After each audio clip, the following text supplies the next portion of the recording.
अयोध्या देगी बहार।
लिए बुला पहुंचे हैं जब नगर में अपने, शोक में डूबा नगर दिखा जैसे ही वे महल में पहुंचे। के कैली सीने से लगा राजा बन के राज करो तुम, राम को दिया बनवास पठाए दशरथ प्राण वियोग में त्यागे।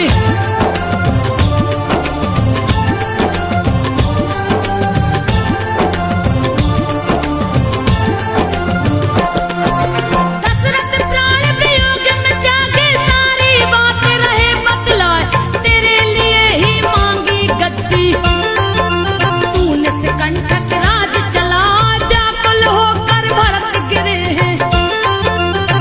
कई को कुछ समझ न आया, तड़प के बोले माँ को अपने, रे पापनी क्या दिया कराए, सारे कुल का नाश कर दिया। रे निर्लज्ज तो लाज न आए, काहे को जन्म दे दिया मुझको, जन्मत क्यों नहीं मार गिरा, भाई पिता भौजाई सबसे।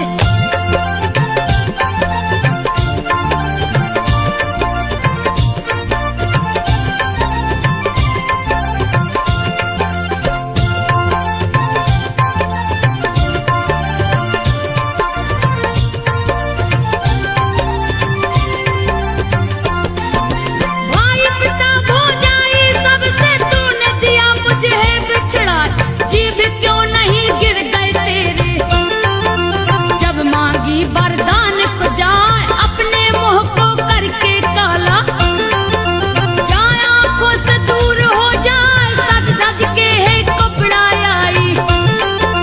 देख शत्रुघ्न गए किसे आए, क्रोध में आके वे कुपड़ा पे, कस के मुक्का दिए चला, मोह के बाल धरती पे गिर गई। बुरा करे वो बुरा फल पाए, जाके मिले कौशल्या माँ से।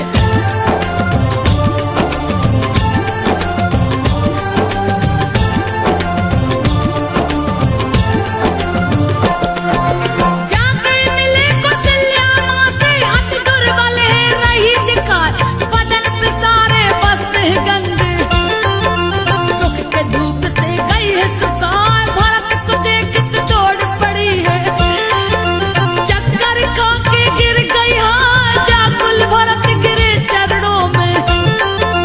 पूछ बैठे माता से जाए, लक्ष्मण कहाँ है राम कहाँ है, पिता कहाँ है दो बतलाए, कहाँ है मेरी सीता माता, कोई नहीं है रहा दिखा, बांझ क्यों नहीं हुई है के गई।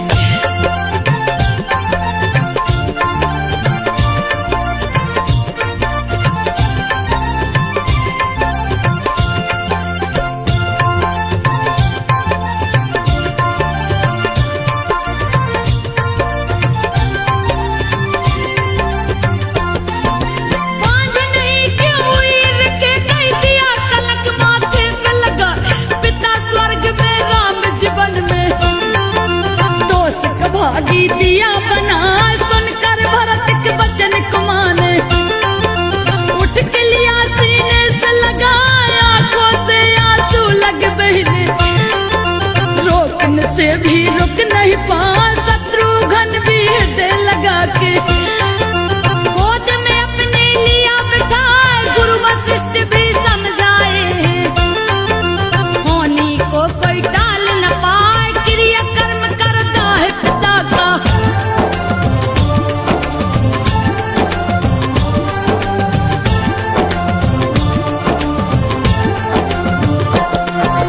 क्रिया कर्म करता है पिता का, गुरु वशिष्ठ दी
पहुँचे, जाकर झगड़ा दिए लगाए। उमा रमा ब्रह्माणी से बोले, सती अनसुईया समाई है ना, उसका तप है बढ़ता जाता, जल्दी कीजिए कोई उपाय। तीनों ने कामदेव को भेजा, रति भी संग रही अजमाए, हरा भरा किया बाग बगीचा, सुंदर फूल दिया है उगाए, मंद मंद है वायु चलती।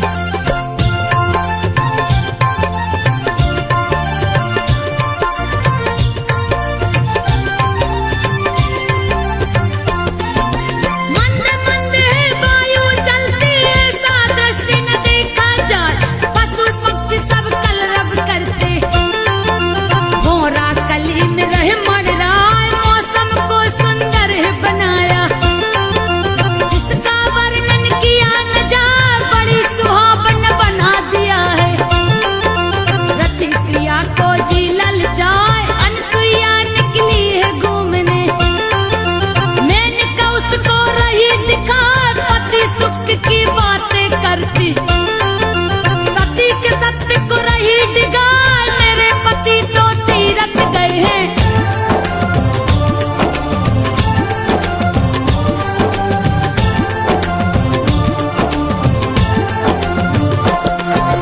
मेरे पति तो तीरथ गए हैं, दूजे नर पे देखो ना, मेरा नाम है सती अनसुईया, सभी बातें ना मुझे सहाय, बंद करो ये सारी बातें। अनसुईया जी रही समझा, फिर भी मैंने कहे कि न मानी, उसके अंग को रही सजा, बहुत अप्सरा पास में आ गई, नाचे गाए खुशी मनाए, बहकी बहकी बातें करती, अनसुईया को रही डिगाए, कामदेव चल छल करने को।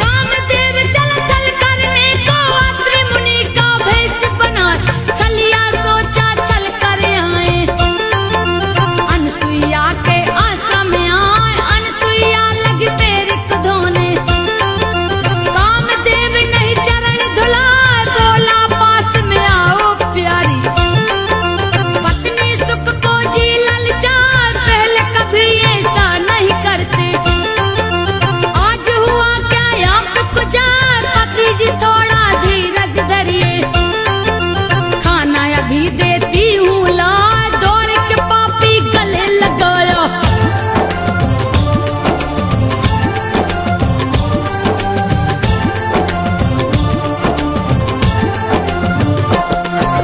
दौड़ के पापी गले लगाया, अनसुईया अपने को बचाए, अपने तप से सती ने देखा, मेरा पति नहीं है हाय, कामदेव ने रूप बनाकर मुझको छलने गया है, यार क्रोध के मारे लाल हो गई, गंगा जल को हाथ उठाए, जैसे ही श्राप वो देना चाही, कामदेव गया डर से पराए, भागा अपनी जान बचाकर, जान के लाले पड़ गए हाय, सती का सत्य भारी पड़ा उस पे।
सती रही करवा, तीनों देवियां सोच में पड़ गई।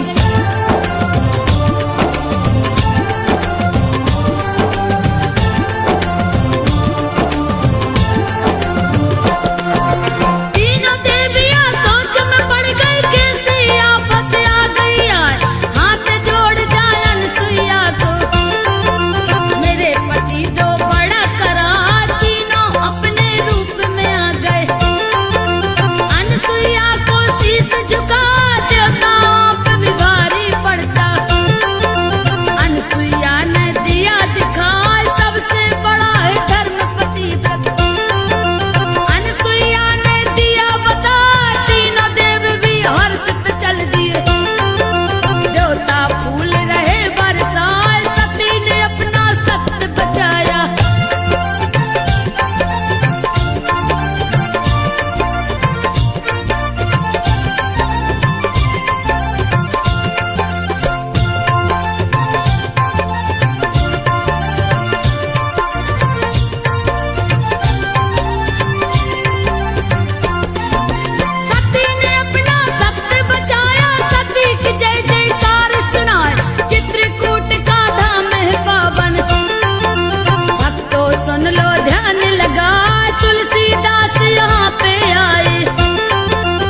बघेलन दिया सुनाए।